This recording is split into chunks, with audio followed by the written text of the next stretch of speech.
todos, é um prazer estar aqui novamente e também começar o dia louvando ao Senhor e declarando Jesus Cristo, o Filho de Deus. Que grande mensagem para iniciar o nosso tempo aqui, declarando, concordando com isso. Por isso nós estamos aqui, porque Jesus Cristo é o Filho de Deus.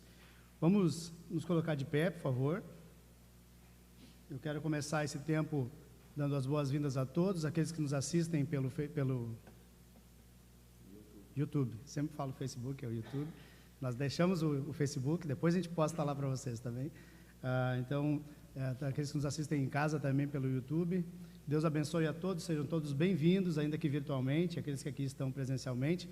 Parece que hoje vocês vão poder ver que tem pessoas aqui, não somos só nós, estamos também com a câmera vendo o pessoal que está aqui, o pessoal poder se ver em casa depois. Eu quero começar então esse tempo com uma palavra de oração, para que Deus possa nos abençoar nessa manhã, para que nós possamos entrar em espírito de adoração e concordar com tudo aquilo que vai ser dito nessa manhã aqui, com a palavra de Deus que vai ser pregada logo mais também. Vamos orar? Fecha os teus olhos, baixa a tua cabeça. Senhor, eu quero te louvar nessa manhã, te agradecer pelo teu cuidado, pelas tuas bênçãos, Pai, por tudo que o Senhor tem nos dado. Obrigado por essa igreja, obrigado por esse lugar, obrigado pela tecnologia que o Senhor permite que nós cheguemos a tantos lares nessa manhã e nós cheguemos também aos nossos irmãos. Obrigado pela vida daqueles que estão aqui nessa manhã e que se dispuseram a estar conosco, Pai, para a adoração, para o louvor do Teu santo e precioso nome. Quero te louvar, te agradecer, porque o Senhor estamos chegando próximo ao final do ano, e mais uma vez, Pai, quando eu tenho a oportunidade de me dirigir, eu quero dirigir a todos, eu quero dizer ao Senhor, Pai, obrigado por o Senhor ter nos guardado, nos livrado de tantos problemas, tantas situações relacionadas à pandemia, tantos problemas que possam ser financeiros, possam ser de saúde em primeiro lugar, e o Senhor nos livrou, o Senhor nos guardou, e por isso nós te louvamos e glorificamos o Teu nome, porque o Senhor é conosco. Te louvamos porque, apesar das dificuldades, de tudo que possa ter acontecido, ainda assim o Senhor se mostrou presente em nossas vidas. Quero lembrar de pessoas que estão enfermas, que estão acamadas, quero lembrar de pessoas que já estão se recuperando e estão voltando para os seus lares, graças ao Teu cuidado. Obrigado também, conforta o coração daqueles que perderam alguém nesse momento de dor, Pai, por causa da pandemia, por causa de outros problemas. Conforta o coração, se revela àqueles que não Te conhecem ainda, Pai, e transforma as vidas como o Senhor transformou as nossas, e a cada dia vem transformando, porque precisamos ser transformados dia após dia, Pai. Se não for a Tua graça em nossas vidas, se não fosse a Tua misericórdia em nossas vidas, Pai, o que seria de nós? Queremos Te louvar por isso, agradecer por essa manhã, principalmente, Pai, por podermos chegar diante do Senhor e entoar cânticos de louvor e agradecimentos ao Senhor. É no nome de Jesus que nós agradecemos e confiamos que o Senhor vá se agradar, Pai, e pedimos que o Senhor se agrade do nosso louvor, ainda que nós sejamos imperfeitos em adorar, mas ele chegue como aroma suave ao Senhor. Em nome de Jesus, amém. Primeiro cântico, ele fala: Abba, Pai, quando entro em Tua presença pelas portas do louvor, chego ao Teu santuário, face a face a Ti, Senhor. Nosso primeiro cântico nessa manhã, Abba, Pai, papaizinho, né? Quando a gente chama Deus intimamente, a gente trata Deus dessa maneira. Deus é o nosso único Deus, o Deus que nos guarda, que nos livra e que nos abençoa.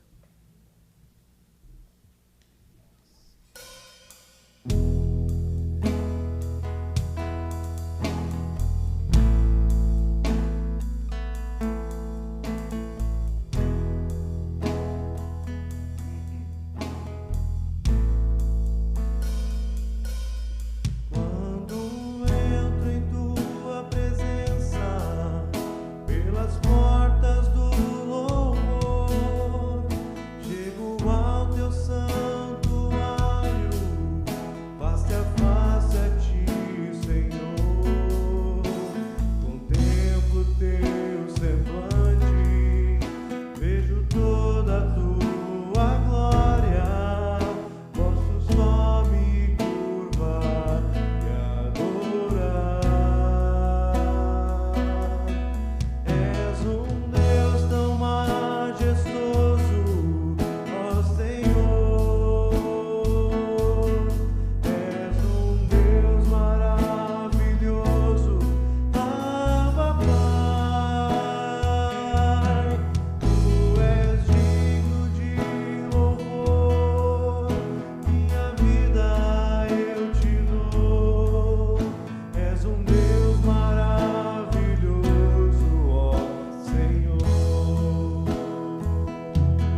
Deus que nos livra, é o mesmo Deus que nos sustenta, né? Deus tem nos sustentado financeiramente, Deus tem nos abençoado, tem suprido todas as nossas necessidades, e sempre eu digo a mesma coisa porque é verdade. Deus nos dá além do que nós necessitamos. Deus supre as nossas necessidades, cuida da gente, e Ele faz com que nós percebamos muitas vezes que somos abençoados, e quando a gente percebe isso, a gente compreende oferta, dízimo, a gente entende tudo isso, quando a gente começa a entender a generosidade, o cuidado de Deus. Então, nós temos aqui já a prática de ensinar, de falar a respeito de que esse momento é o momento da igreja. Esse momento, não temos visitantes hoje, esse momento é um momento em que aquele que já compreendeu, que já entregou sua vida a Jesus Cristo, que compreende que está devolvendo parte daquilo que Deus tem lhe dado, ele vem à frente e traz a sua oferta. Ninguém se constranja, porque esse é o momento da igreja. Ninguém se constranja, porque é isso que Deus colocou no teu coração. E se Ele colocou isso em teu coração, faça isso com liberalidade, faça isso com liberdade, sem peso, porque se for com peso, não vale a pena. Não faça, não faça. Se tiver tua oferta, a tua contribuição com peso no teu coração e dizer, vai me fazer falta, não faça. Deus vai te abençoar da mesma forma. Então, pensa a respeito disso.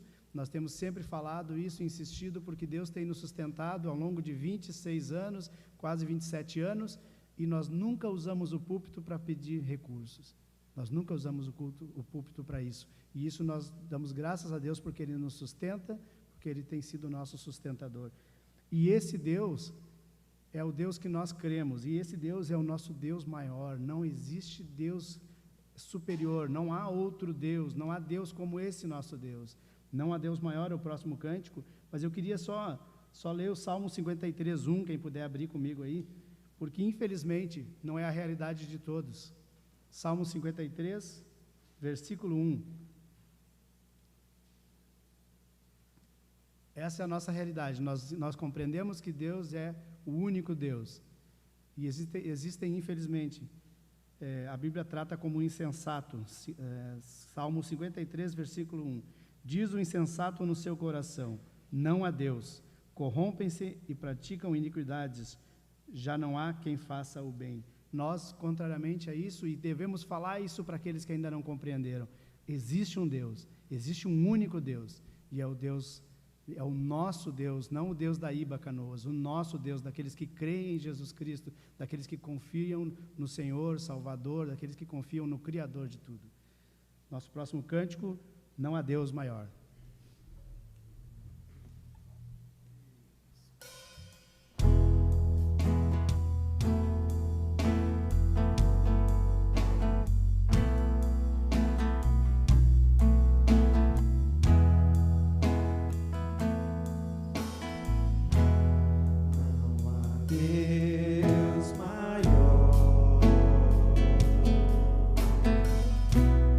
Não há Deus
Nas estrelas vejo a sua mão, e no vento vejo a sua voz. Deus domina sobre terra e mar. O que Ele é para mim? Eu sei o sentido do Natal, pois na história tem o seu lugar. Cristo veio para nos salvar. O que Ele é para mim? O Salvador, o Redentor. Ele nasceu. Jesus Cristo é o nosso Salvador, o nosso Redentor. E esse Deus que nós acabamos de cantar, maravilhoso, maravilhoso, majestoso como Ele é, um Deus que não existe outro maior, providenciou salvação em Cristo Jesus. Por isso, celebre, como foi dito aqui domingo passado, celebre o Natal. Celebre o Natal porque é o nascimento de Cristo Jesus. Celebre o Natal e pense que Deus providenciou um Salvador, um Redentor, para resgatar nossas vidas, para tirar a nossa vida do lamaçal em que nós estávamos. E cada um daqui, tenho certeza que tem uma história de vida e que pode reconhecer essa história de vida da transformação que Jesus Cristo pode operar. Pelo seu sangue precioso lá na cruz, onde nós encontramos salvação, é que nós somos salvos, única e exclusivamente. Não há outro meio de ser salvo sem Jesus Cristo.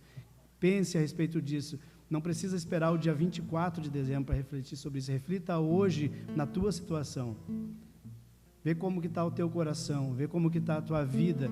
Pensa a respeito de Jesus Cristo, aquele que se entregou para nós lá na cruz, para que nós tenhamos vida e vida em abundância.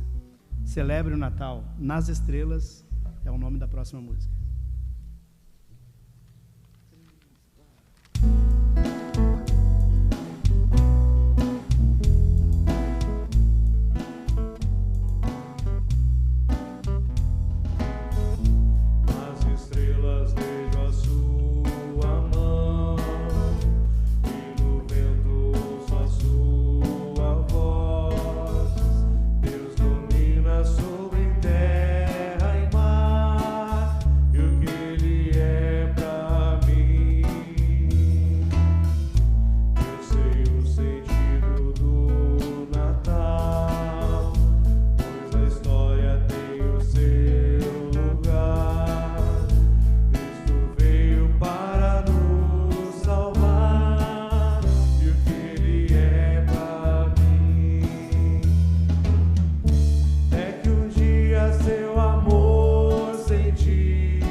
Versículos 6 ao 7, 6 e 7. Isaías capítulo 9, versículos 6 e 7, por favor, quem puder abrir. Eu vou passar lá em seguidinha.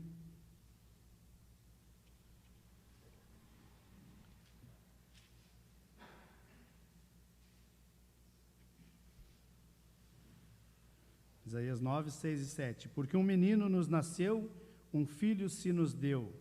O governo está sobre os seus ombros e o seu nome será maravilhoso, maravilhoso conselheiro, Deus forte, Pai da eternidade, príncipe da paz, para que se aumente o seu governo e venha a paz sem fim sobre o trono de Davi e sobre o seu reino, para o estabelecer e o firmar mediante o juízo e a justiça, desde agora e para sempre.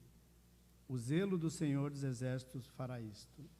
Próximo cântico, Isaías 9, Louvemos ao nosso Deus que se fez homem e deu sua vida em Jesus Cristo, deu sua vida por nós, em resgate por muitos. Louvemos a esse Deus nessa manhã. Pense a respeito do que foi dito, do que vai ser dito aqui também, aqui nessa manhã. Pense a respeito da tua condição. Quem está em casa e nos assiste pela primeira vez, aqueles que já vêm nos acompanhando, pense a respeito da tua condição. Pense se nesse Natal tu pode dizer, obrigado, Senhor, por ter morrido por mim lá na cruz. Pense a respeito disso, dobre os seus joelhos, reconheça em Jesus Cristo o único Senhor e Salvador. Nós acabamos de cantar que nós sabemos o sentido do Natal, e esse é o sentido do Natal. Cristo veio para nos salvar. A última música fala exatamente sobre isso. Um menino nasceu, um filho se nos deu.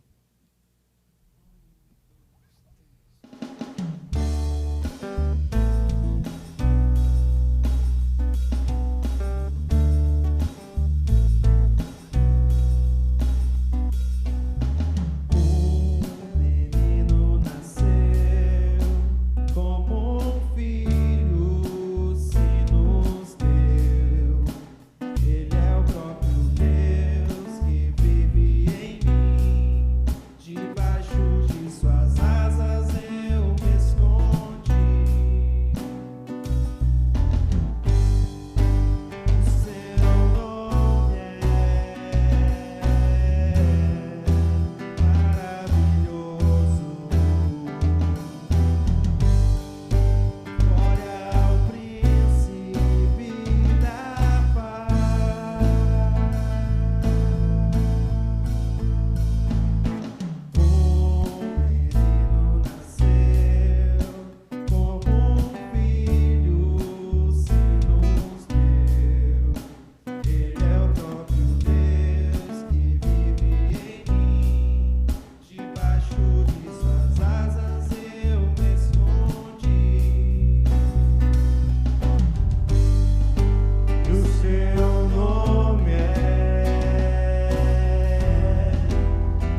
Vamos orar então mais uma vez, agradecendo pelas ofertas e pedindo pela pregação.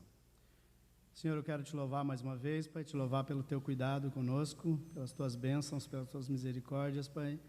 Obrigado pelo sustento dessa igreja, obrigado porque o Senhor tem nos sustentado, nos cuidado, suprido as nossas necessidades.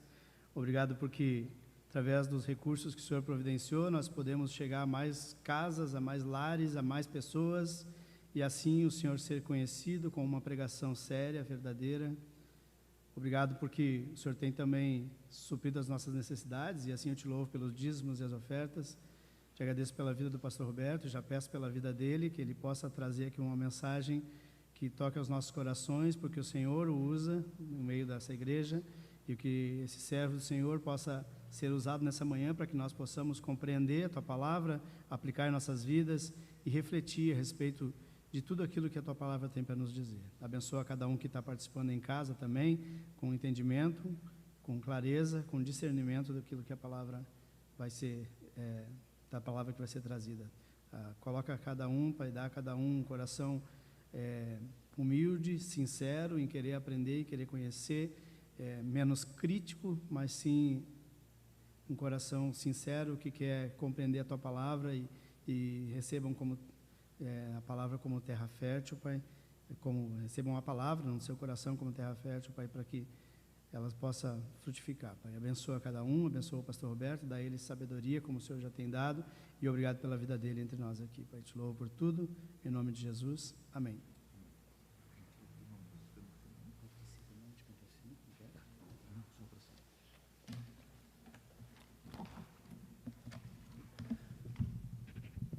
Muito bom dia a todos que estão nos acompanhando aí no YouTube.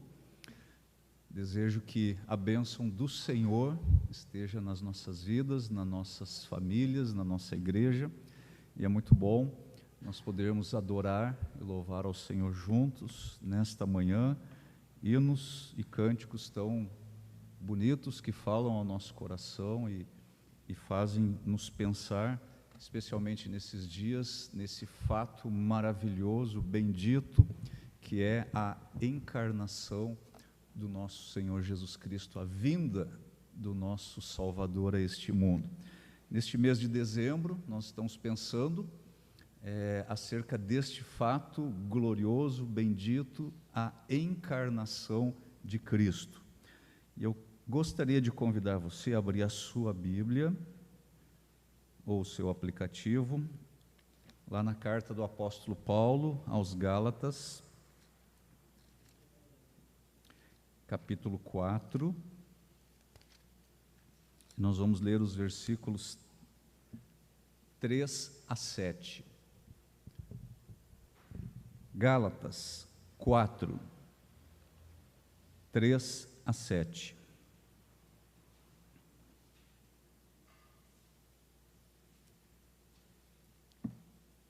Nós lemos o seguinte na palavra de Deus: assim também nós, quando éramos menores, estávamos escravizados aos princípios elementares do mundo. Mas quando chegou a plenitude do tempo, Deus enviou seu Filho, nascido de mulher, nascido debaixo da lei, a fim de redimir os que estavam sob a lei, para que recebêssemos a adoção de filhos. E porque vocês são filhos, Deus enviou o Espírito de seu Filho ao coração de vocês, e ele clama: Abba, Pai. Assim você já não é mais escravo, mas filho, e por ser filho, Deus também o tornou herdeiro. Apesar de um ano conturbado, como este ano de 2020, um ano pandêmico, um ano surpreendente em muitos sentidos, nós chegamos ao mês de dezembro. E querendo ou não, nós começamos a ouvir falar sobre o Natal, celebrações natalinas, ceia de Natal, presentes, encerramentos, amigo secreto, etc, etc, etc. Agora, nós crentes, nós não devemos viver o período de Natal como o mundo vive. um Natal comercial, um Natal de festividades, sem conexão com o fato mais importante do Natal, que é o nascimento do nosso Senhor Jesus Cristo, a encarnação de Cristo, a vinda do nosso Salvador a este mundo. O nascimento do nosso Senhor Jesus Cristo é, por assim dizer, um manancial de felicidade. Foi um acontecimento extraordinário, sobrenatural, divino, fazia parte do plano redentor de Deus desde a eternidade. Quando nós olhamos para a crucificação, nós nos lamentamos. A lembrança da crucificação de Cristo traz uma dolorosa lamentação sobre as nossas almas. Ele morreu por causa dos nossos pecados. Agora, o seu nascimento lá em Belém provoca nos nossos corações, no coração do crente, somente alegria. Ele nasceu para nos salvar. Ele morreu para nos salvar. Quando ele nasceu, nós vimos isso na última exposição, os anjos cantaram, houve uma promessa de paz e de boa vontade. Quando o Filho de Deus desceu do céu e ele assumiu a natureza da própria criatura que havia se revoltado, que havia se rebelado contra ele, este foi um ato humilhante, mas ele foi necessário para realizar a nossa salvação. Agora, os homens, eles no mundo celebram o suposto aniversário do grande aniversariante, com uma grande festa, com cantatas, com banquetes, mas o mundo desconhece por completo o significado espiritual da encarnação do Filho de Deus. O mundo celebra essa data de uma maneira tosca, sem compreensão, sem acertar com o propósito da encarnação. Nós, como crentes, nós não observamos nenhum dia que não houvesse sido determinado pelo Senhor. Mas nós nos alegramos continuamente com a vinda do nosso Salvador, o Príncipe da Paz. Na sua encarnação, nós encontramos uma grande fonte de consolação, e a encarnação é o motivo de uma alegria abundante, transbordante, reflexiva, que sempre cresce conforme aumenta o nosso conhecimento acerca do significado da encarnação de Jesus Cristo. O nascimento de Jesus Cristo traz esperança, nos traz a certeza de boas coisas. Cristo, ele não apenas entrou em uma relação com a humanidade, mas através da sua encarnação, ele estabelece uma união com as pessoas a quem ele salva. Ele é um com todos aqueles que têm crido em seu nome. E nós vamos considerar nessa manhã, à luz desse texto aqui de Gálatas, o efeito especial produzido na Igreja de Deus pela vinda do Senhor Jesus Cristo encarnado. Qual foi o resultado da primeira vinda de Cristo? E essa primeira vinda trouxe algum impacto na dispensação da Igreja de Deus? Então notem comigo novamente os versículos 3 e 4.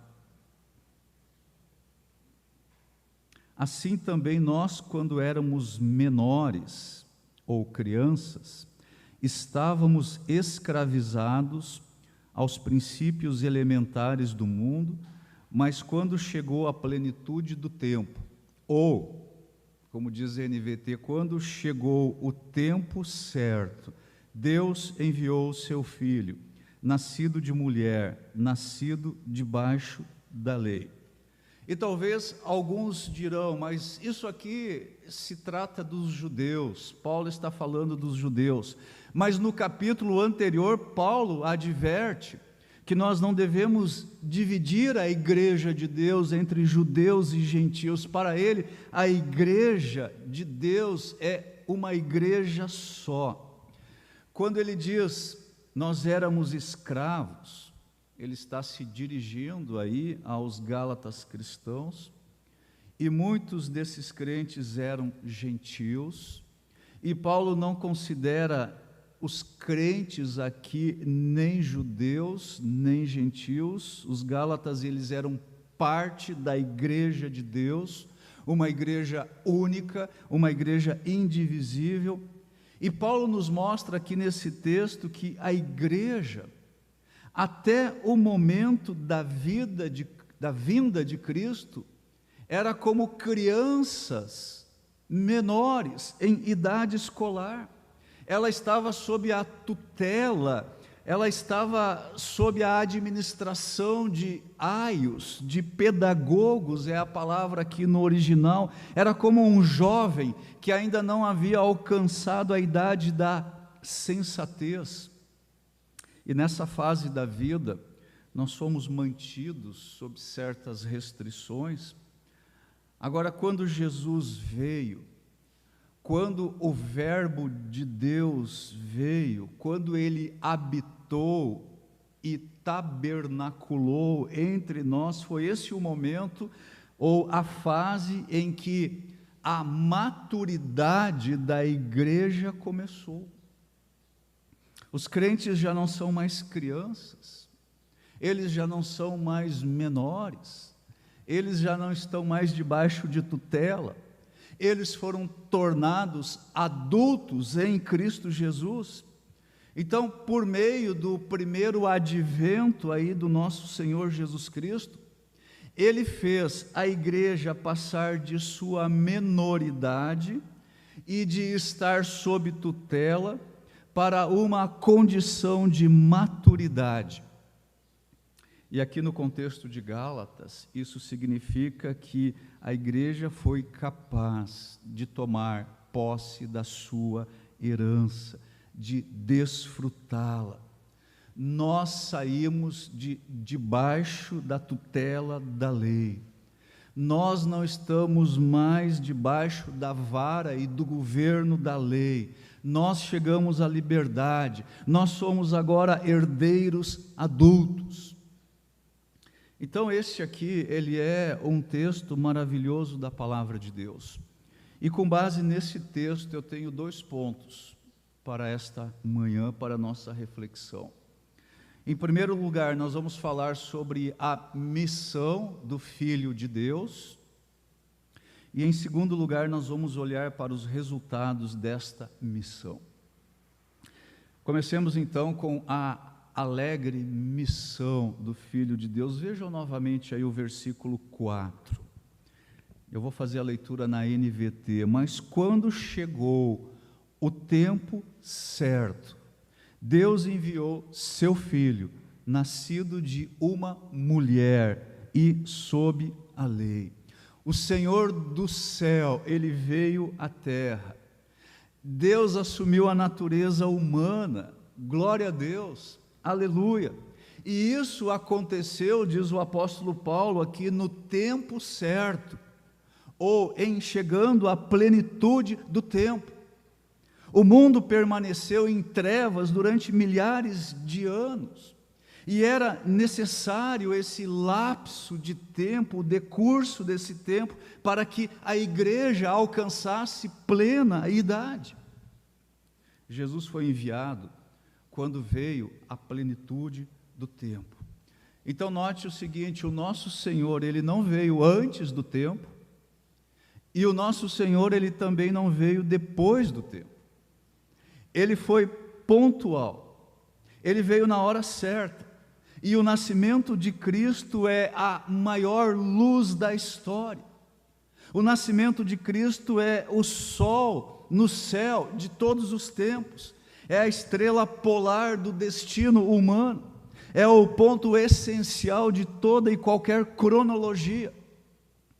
é o lugar de encontro das águas do passado e das águas do futuro. Porque Cristo encarnou naquele momento certo. Porque Cristo encarnou na plenitude do tempo. Agora, todos nós sabemos que este acontecimento ele foi anunciado com muita antecedência. Pelo menos 700 anos antes, existiam muitas profecias no Antigo Testamento que apontavam exatamente para a vinda do nosso Salvador. E se você está familiarizado com o Antigo Testamento, você sabe que Cristo veio na hora certa. Cristo veio no tempo certo, Cristo veio na hora designada por Deus.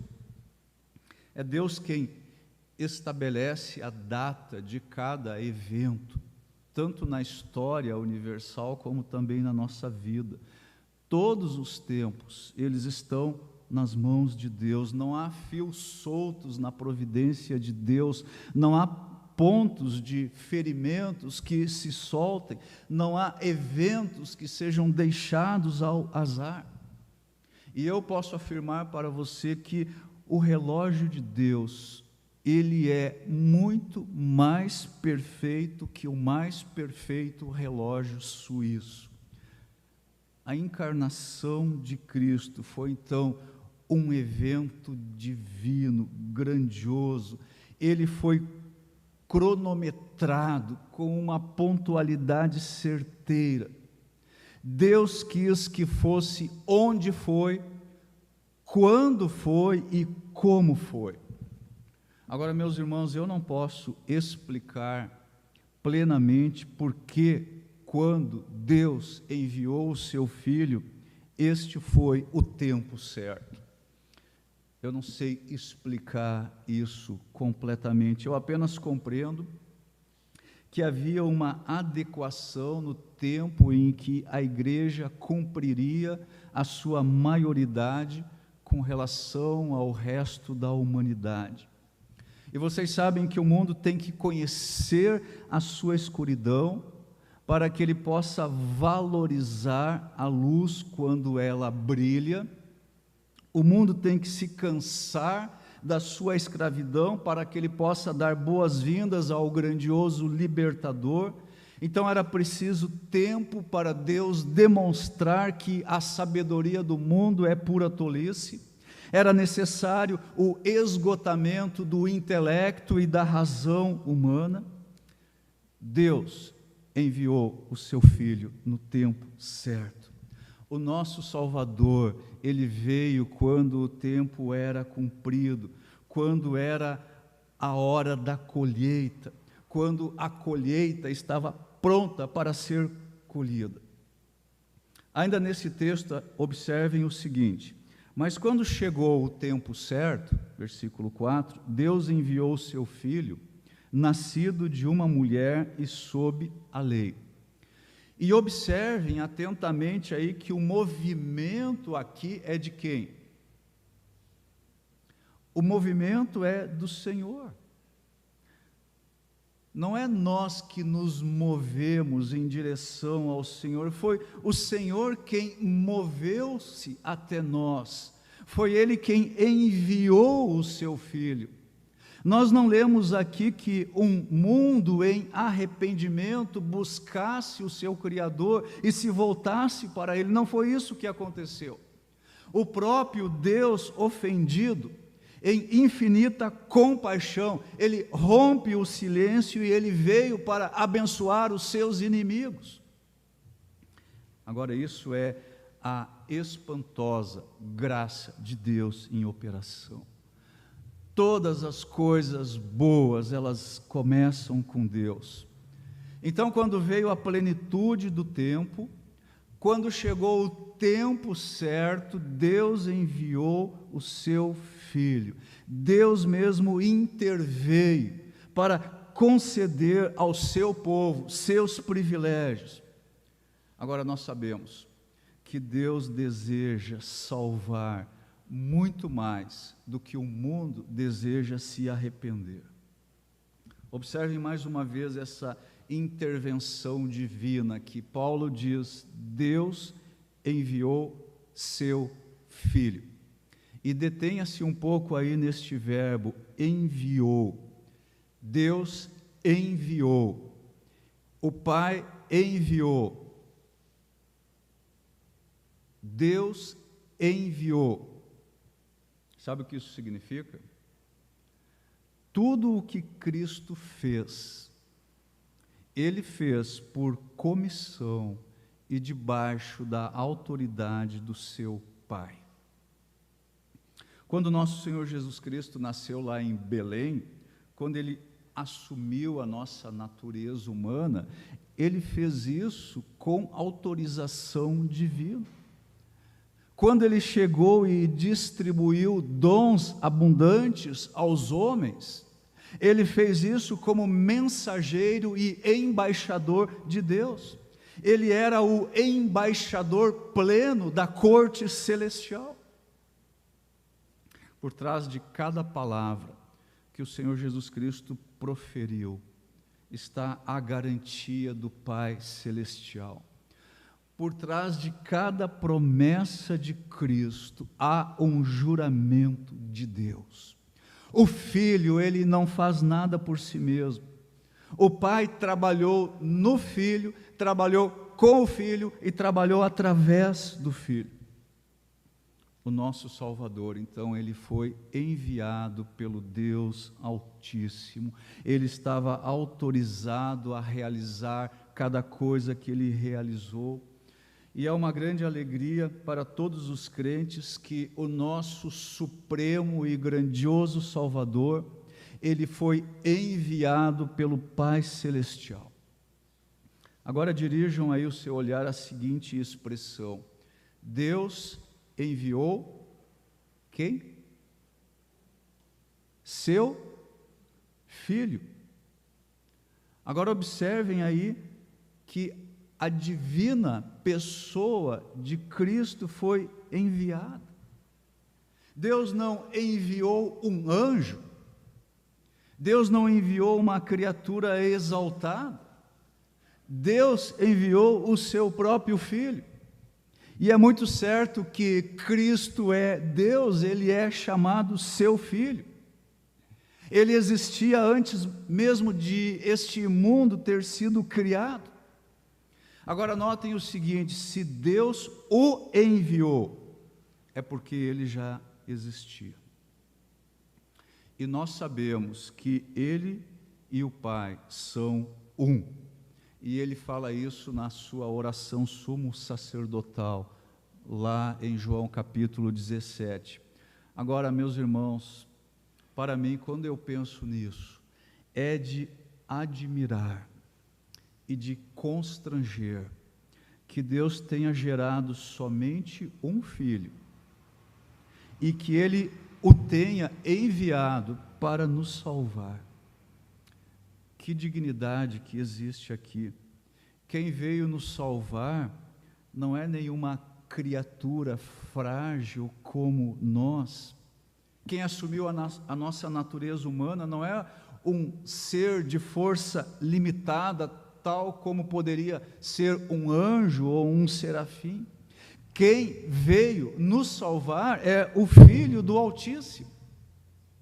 Deus o enviou, glória seja dada ao nosso bendito Salvador, Emanuel. Ele, o poderoso Deus, foi nos dado o príncipe da paz. Ninguém, somente aquele que nos criou, poderia nos redimir do pecado e do inferno. Ninguém, senão o Filho de Deus, poderia reinstalar-nos, por assim dizer, no lugar do qual nós caímos. Prosseguindo aqui no texto, Paulo diz que Deus enviou o seu Filho, estou no versículo 4 ainda, nascido de uma mulher.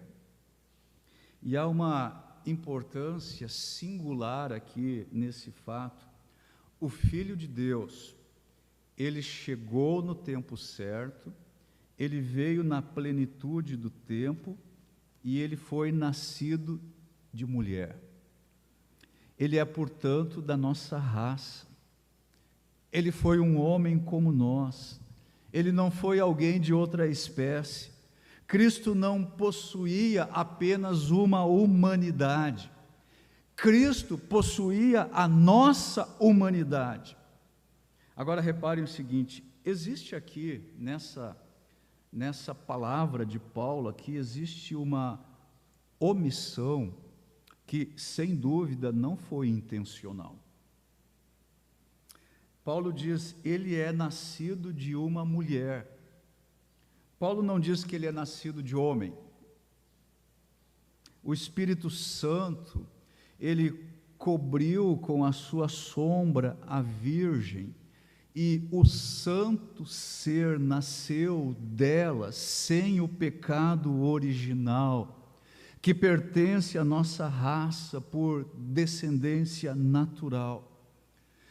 Então notem que aqui na encarnação de Cristo existe uma humanidade pura, existe uma verdadeira humanidade que é livre do pecado. Por ser nascido de mulher, a sua vida era curta, como dos outros seres humanos normais. Como nascido de mulher, ele enfrentaria os dissabores da vida, como os seres humanos normais enfrentam.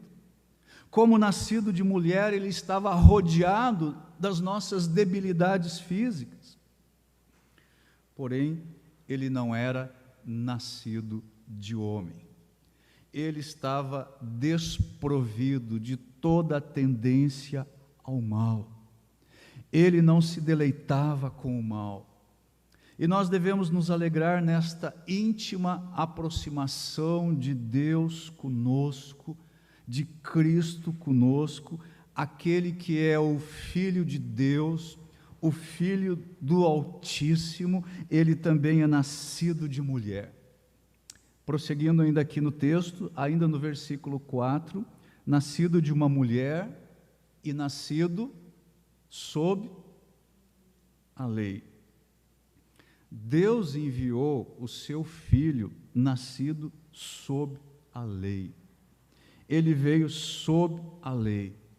Então note o seguinte, o Senhor Jesus Cristo, ele era o legislador, o promulgador, mas ele era também o juiz e o executor da lei. Ele mesmo veio sob a lei. Ele esteve sob a lei desde que nasceu de uma mulher, e Jesus Cristo fez isso voluntariamente, mas necessariamente. Ele quis ser homem, e sendo um homem, ele aceitou a posição, e ele esteve no lugar do homem como sujeito à lei da raça.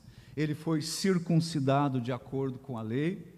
Cristo observou os mandamentos de Deus durante todos os dias da sua vida. Ele veio sob a lei moral para render um serviço a Deus em nosso nome. Ele guardou os mandamentos do seu Pai Celestial. Ele obedeceu plenamente a primeira e a segunda tábua da lei. E ele fez isso porque ele amava a Deus de todo o seu coração, e ele amava o próximo como a si mesmo, e ele podia dizer verdadeiramente ao seu Pai: eu sempre faço tudo o que lhe agrada. Foi algo maravilhoso que o Rei dos Reis, ele estivesse sob a lei, e especialmente que ele viera sob o castigo da lei. E na condição de homem, ele humilhou-se a si mesmo, ele foi obediente até a morte, morte de cruz. Cristo, ele era a nossa fiança, Cristo é o nosso substituto, e nessa condição ele esteve então debaixo da maldição da lei. Ele foi feito maldição por nós, ele tomou o nosso lugar, ele assumiu a nossa natureza, ele que não tinha pecados, mas ele se submeteu as mais rigorosas demandas da justiça de Deus. Ele deu a sua vida por nós, e como diz o apóstolo Paulo, o justo morreu pelos injustos, e ele fez isso para nos levar para Deus. Nesse mistério aqui da sua encarnação, nessa maravilhosa substituição de si mesmo pelos pecadores, está a base de toda a nossa esperança de vida eterna e de bem-aventurança no porvir. Quando Jesus Cristo veio em carne, a era da maioridade espiritual, da liberdade, da vida dos filhos de Deus começou a operar. Segundo ponto, quais são os resultados produzidos pela encarnação do nosso Senhor? Então notem o seguinte: a vinda de Cristo, diz aí o apóstolo Paulo, colocou fim à menoridade dos crentes. E antes de Jesus vir a este mundo, nós éramos instruídos nos rudimentos do conhecimento divino por meio de tipos, de emblemas, de sombras, de símbolos. Mas quando Jesus Cristo veio, esse ensino infantil, por assim dizer, ele chegou ao seu fim. As sombras, elas desaparecem uma vez que a substância essencial é revelada. Os símbolos não são mais necessários quando a pessoa simbolizada está ela mesma presente. Agora, quando nós olhamos o ensino veterotestamentário do Antigo Testamento, que grande diferença existe entre o ensino do nosso Senhor Jesus Cristo, quando Ele nos mostra claramente as coisas do Pai, e o ensino dos sacerdotes, que ensinavam por meio de símbolos, de lã escarlate, por exemplo, de hisopo, de sacrifícios, de sangue. Quão diferente é o ensino do Espírito Santo, através dos apóstolos do nosso Senhor Jesus Cristo, e a instrução mediante comidas e bebidas em festivais que nós tínhamos no Antigo Testamento. A antiga aliança, ela estava obscurecida pelo incenso, ela estava oculta atrás de cortinas, ela estava protegida de uma aproximação demasiadamente familiar. Mas agora em Cristo, nós chegamos valorosamente diante do trono da graça, e com o rosto descoberto, nós contemplamos, como que por espelho, a glória de Deus. Jesus Cristo veio, e agora, meus queridos, porque Ele veio, porque Ele encarnou, nós podemos sair da pré-escola, e nós podemos nos transferir para a universidade do Espírito Santo de Deus. Nós somos ensinados pelo Senhor para conhecer como nós mesmos somos conhecidos por Ele. Aquele governo severo da lei, ele foi concluído. A nossa menoridade, ela terminou quando o Senhor, que falou através dos profetas e de muitas maneiras, nos falou nos últimos dias pelo seu Filho, diz Hebreus capítulo 1, versículo 1, e fez isso para nos guiar à forma mais sublime de maturidade espiritual. Paulo diz aí que Cristo veio para redimir aqueles que estavam sob a lei. O nascimento de Jesus Cristo, a vinda do Senhor sob a lei, e o seu cumprimento da lei nos libertou da lei, que era como um jugo de escravidão. Agora, nenhum crente deseja ser livre da lei como uma regra de vida. Nós nos deleitamos nos mandamentos de Deus. Os mandamentos de Deus, a lei de Deus, ela é santa, ela é justa, ela é boa. E os crentes piedosos, eles desejam poder guardar cada preceito da lei sem uma omissão, sem uma transgressão. O nosso desejo sincero é alcançar uma perfeita santidade. No entanto, nós entendemos que nós não somos justificados diante de Deus pela observância da lei. Notem agora o versículo 5. A fim de redimir os que estavam sob a lei, para que recebêssemos a adoção de filhos. Notem que o povo de Deus é salvo, não por ritos externos, não por formas, nem por superstições sacerdotais fraudulentas, mas o povo de Deus é salvo devido ao fato que Deus enviou seu Filho, nascido de mulher e nascido sob a lei. Ele guardou a lei, de tal forma que pela fé nele e na sua obra, a sua justiça cobre todos os crentes, e nós não somos mais condenados pela lei. Paulo fala em Romanos 8:1, e aqueles que estão em Cristo não estão mais sob condenação. Sabe que no tempo da lei, a instrução era a seguinte: faz isso e viverás. Agora, no tempo da graça, com a vinda de Cristo, a instrução é a seguinte: crê nele e viverás.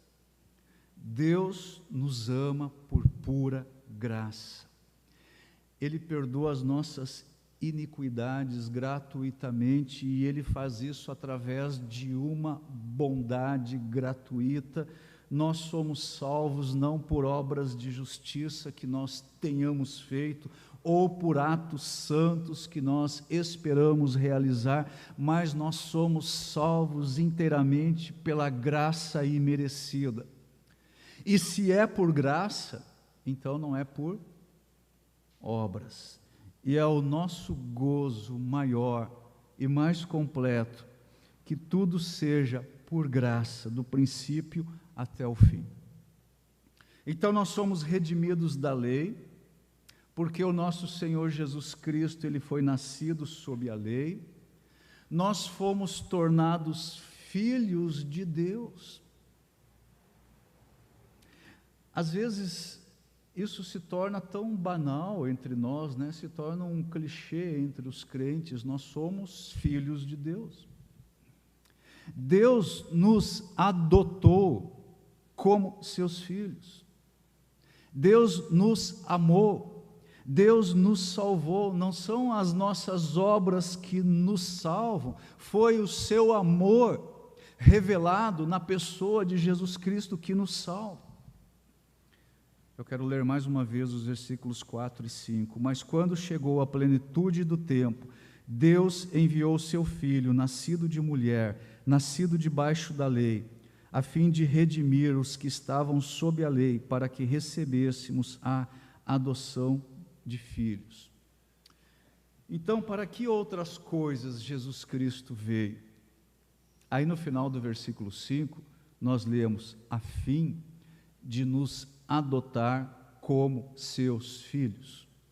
E no versículo 6, e porque nós somos seus filhos, Deus enviou ao nosso coração o Espírito de seu Filho, e por meio dele clamamos: Abba, Pai. Agora, irmãos, o que significa receber a adoção de filhos?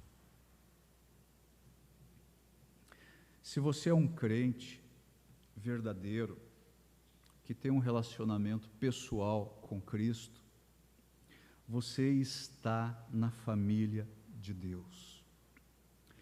Você está debaixo do domínio, do amor do Pai Celestial. Você é agora um filho amado.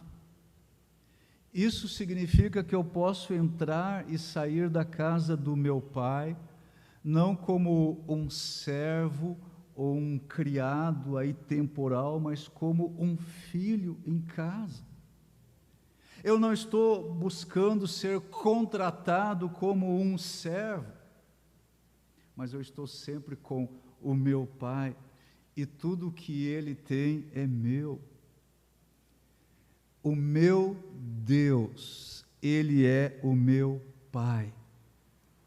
Eu não tenho medo dEle, eu alegro-me nele, e nada pode me separar dEle. E eu sinto então no meu coração aquele perfeito amor que lança fora todo o medo. E essa então é a razão pela qual Cristo veio na carne. Ele veio com o propósito de que os crentes sejam adotados plenamente como filhos do Pai Celestial. E agora, na condição de filhos, diz aí o versículo 7, agora você já não é escravo, mas filho de Deus.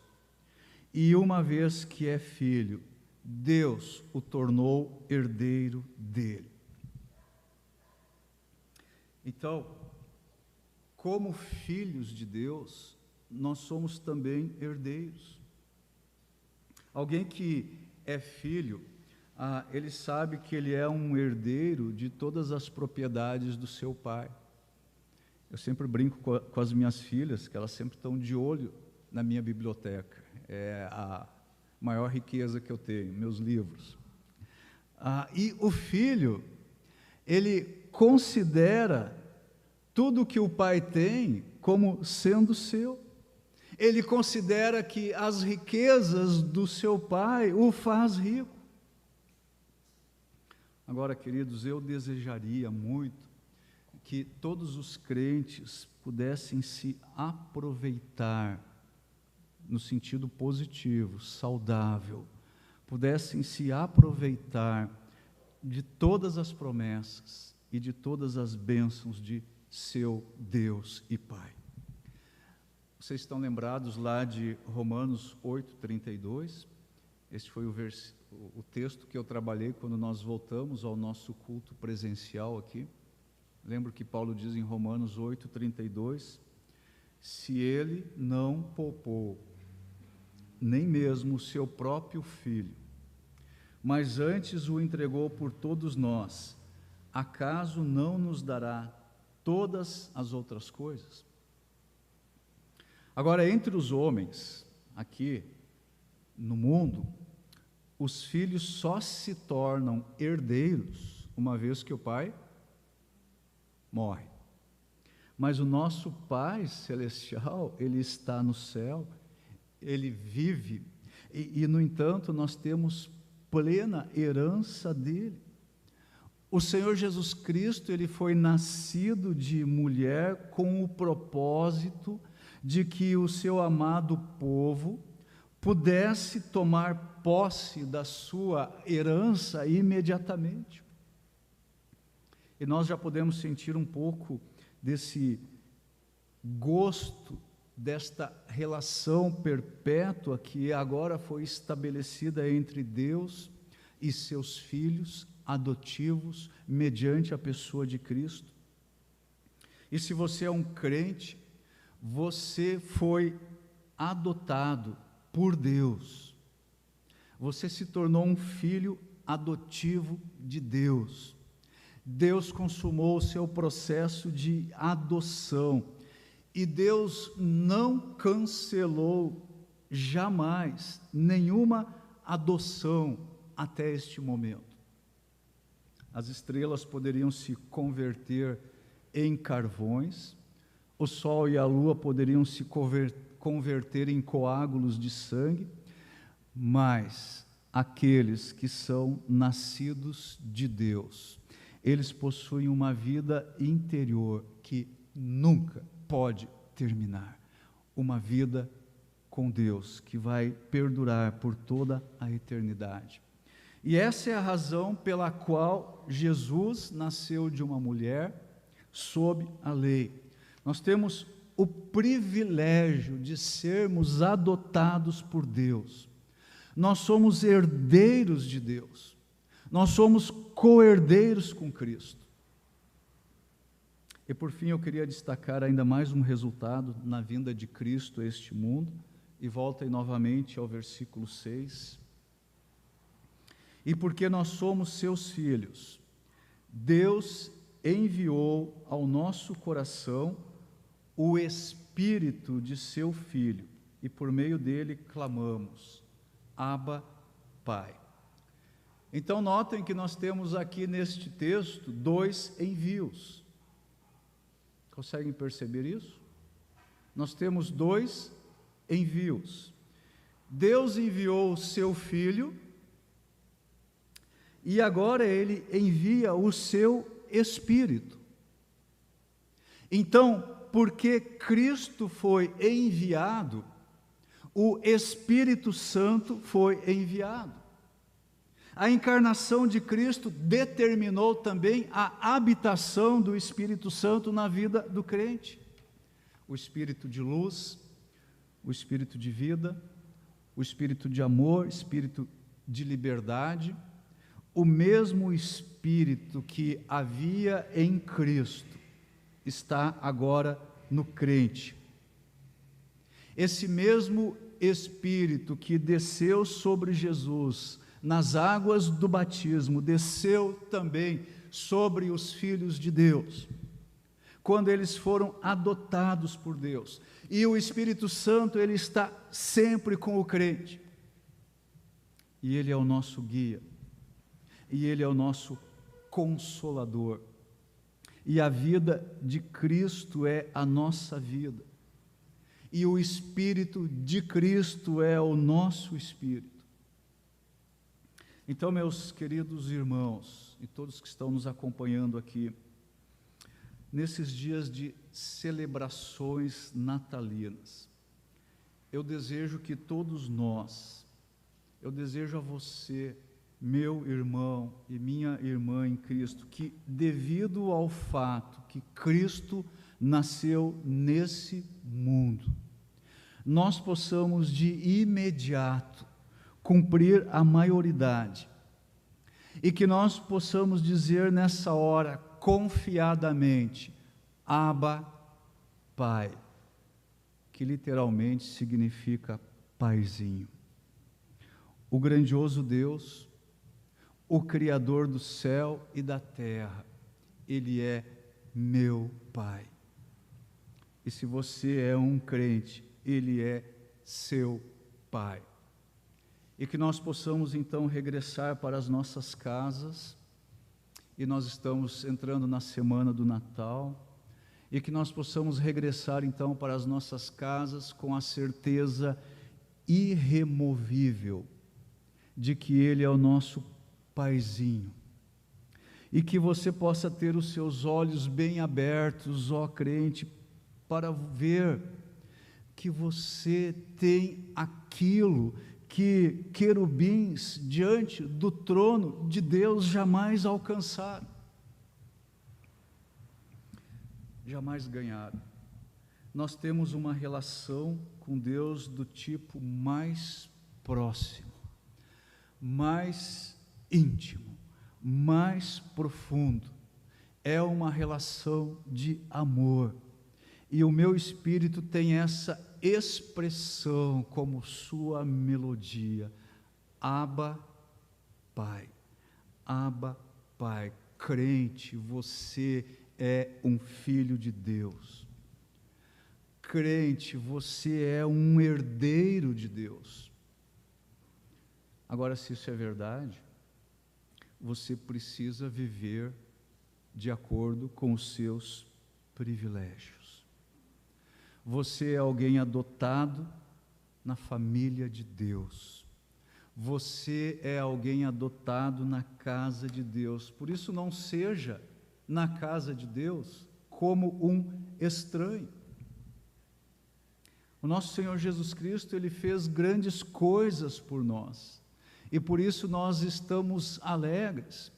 E quando eu penso nos dias de Natal, eu gosto de trazer à memória todas essas verdades. É tempo de pensarmos na encarnação de Cristo. E a Ele seja a glória para todo sempre.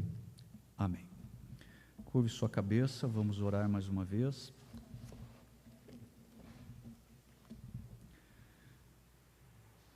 Nosso Deus e Pai, nós estamos diante do Senhor, nós abrimos o nosso coração diante da Tua Palavra e nós desejamos compreender com mais profundidade toda essa realidade gloriosa e bendita da encarnação do nosso Senhor Jesus Cristo, do nosso Salvador. Nós te agradecemos, Pai Celestial, porque no tempo certo o Senhor enviou o seu Filho. E o Senhor o enviou para que Ele pudesse nos redimir da maldição da lei. O Senhor o enviou para que pudesse haver uma possibilidade, e a única possibilidade, de nós sermos feitos membros da Tua família, adotados como Teus filhos. E porque o nosso Senhor Jesus Cristo veio, nós também recebemos o Espírito Santo, que está sempre conosco, que nos guia neste mundo conturbado, difícil, que é o nosso consolador durante a nossa peregrinação. Então, Senhor, nós estamos com os nossos corações cheios de gratidão ao lembrar de todas essas verdades grandiosas. E ajuda a mim e aos meus irmãos que nesses dias, onde tanto se fala do Natal, nós possamos nos lembrar que Emanuel já veio, que Ele já realizou a sua missão, que Ele já conquistou a nossa salvação, que pela fé nós somos feitos filhos do Senhor.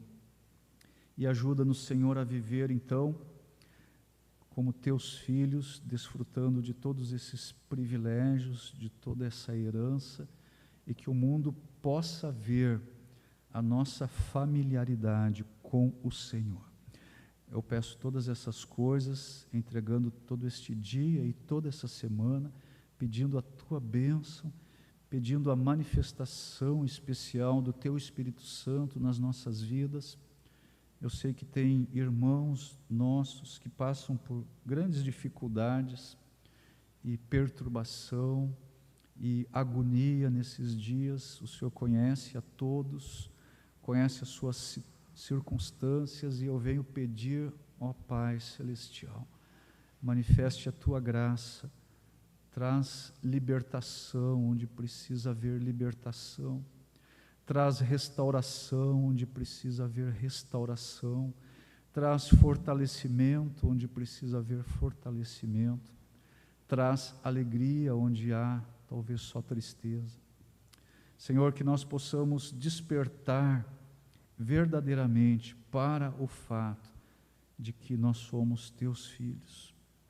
Nós somos filhos do Deus Todo-Poderoso, Criador de todo esse universo.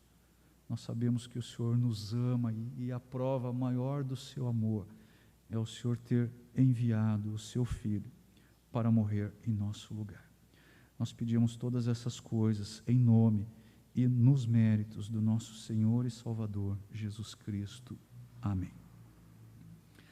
Meus queridos, eu desejo a todos vocês um abençoado domingo, uma abençoada semana, e especialmente um abençoado Natal, que você possa festejar o Natal com a atitude certa no seu coração, lembrando da vinda do nosso Salvador, do nosso Emanuel, que no seu Natal, na sua celebração natalina, Emanuel seja uma realidade, na verdade seja a única realidade, e seja a realidade mais importante da sua celebração. Um bom dia a todos, muito obrigado por sua participação.